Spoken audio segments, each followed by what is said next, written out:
Dans les récents épisodes, un nouveau personnage masculin a débarqué à Marseille. Il s'agit de Pascal, Davy Sardou, un infirmier qui a rejoint le cabinet de médecins aux côtés de Gabriel, Joachim Latzko, Babette, Marie Réache, Léa, Marie Henneré, et sans oublier Jennifer. Mais il s'est avéré que Pascal n'était pas tout à fait celui qu'il présumait. En effet, il est venu avec une mission précise, faire vivre un véritable enfer à Jennifer. Ainsi, dès l'instant où il a posé un pied au Mistral, la vie de la jeune femme a tragiquement basculé. Et pour cause, il lui a tendu plusieurs pièges de sorte à faire croire aux habitants qu'elle était en train de perdre la tête. Et ça fonctionnait, puisque Jennifer a été licenciée et s'est séparée de Samuel.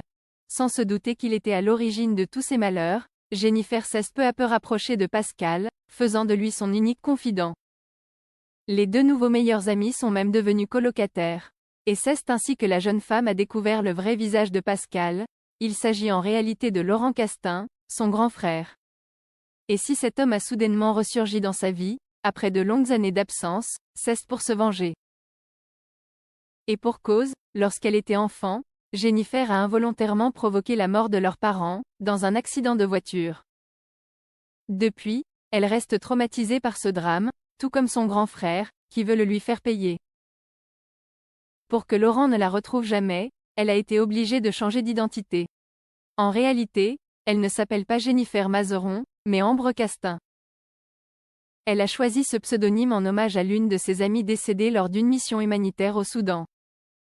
Mais Laurent l'a retrouvée et désormais, il ne compte plus la lâcher. Il s'est même mis en tête de passer le reste de sa vie à ses côtés. Ambre alias Jennifer va-t-elle échapper à son grand frère? En attendant de découvrir la suite de cette intrigue à suspense, on revient sur la filmographie de Diane Dassigny, la comédienne qui interprète ce personnage à l'écran. Née le 12 novembre 1983, Diane Dassigny a toujours été attirée par le monde artistique. Dès sa plus tendre enfance, elle s'initie au monde du spectacle en étudiant le piano, le violon, la danse classique, le modern jazz, les claquettes, ainsi que le chant choral au conservatoire. Forte de cette première expérience, Diane Dassigny décroche, à seulement 10 ans, son premier rôle dans le drame La Colline aux 1000 enfants aux côtés de grands acteurs français, comme Guillaume Canet et Benoît Magimel. Un début prometteur, puisque cette réalisation a été récompensée de plusieurs Emmy Awards en 1994.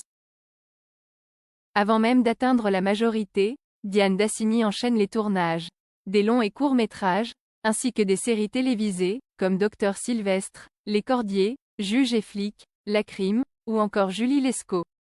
En 2008, alors qu'elle est âgée de 25 ans, elle rejoint la comédie 48 heures par jour, dans laquelle elle donne la réplique aux acteurs Aura Attica, Antoine Decaune, et Victoria Abril. L'année suivante, elle décroche le rôle secondaire de Stella dans L'amour c'est mieux à deux de Dominique Farrugia, une romance portée à l'écran par Clovis Cornillac, Virginie Efira, et Manu Payet. S'ensuivent plusieurs courts-métrages et apparitions dans des feuilletons télévisés, notamment dans la série qui la révèle aux yeux du grand public, Profilage, où elle incarne régulièrement Jessica, alias Jess, la sœur cadette de la lieutenant Frédéric Cancel, Vanessa Valence. Mais c'est véritablement en 2017 que Diane Dassigny obtient son premier grand rôle au cinéma, dans la comédie dramatique L'assiette de mon voisin de David Merlin-Dufay et Olivier Riche. Elle y incarne l'héroïne principale, Louise, une jeune femme en couple avec François, Thierry Simon, et qui rêve de devenir maman. Puis en 2022, elle est à l'affiche de la comédie à succès de Noémie Lefort, Mon héroïne. En plus de jouer devant la caméra, Diane Dassigny prête aussi sa voix à de nombreuses séries et dessins animés. Elle double Maddy dans le film d'animation Ozzy, La Grande Évasion. L'année suivante, elle est la voix de la petite Louise dans Louise en hiver, puis elle joue Mavis dans Hôtel Transylvanie 3, Des vacances monstrueuses, et plus récemment Kitty Patte de velours dans Le Chapeauté 2, La dernière quête. Au fil de ses expériences en tant que comédienne, Diane Dassigny se rapproche du monde de la musique. De 2009 à 2011, elle incarne Constance Weber dans Mozart, l'opéra rock d'Albert Cohen et Dovatia. Un rôle de taille, puisqu'il s'agit d'une des héroïnes de la célèbre comédie musicale. Aujourd'hui, elle poursuit sa route et sort régulièrement des singles. Comédienne, doubleuse, mais aussi chanteuse, Diane Dassigny est belle et bien une artiste aux mille et une facettes.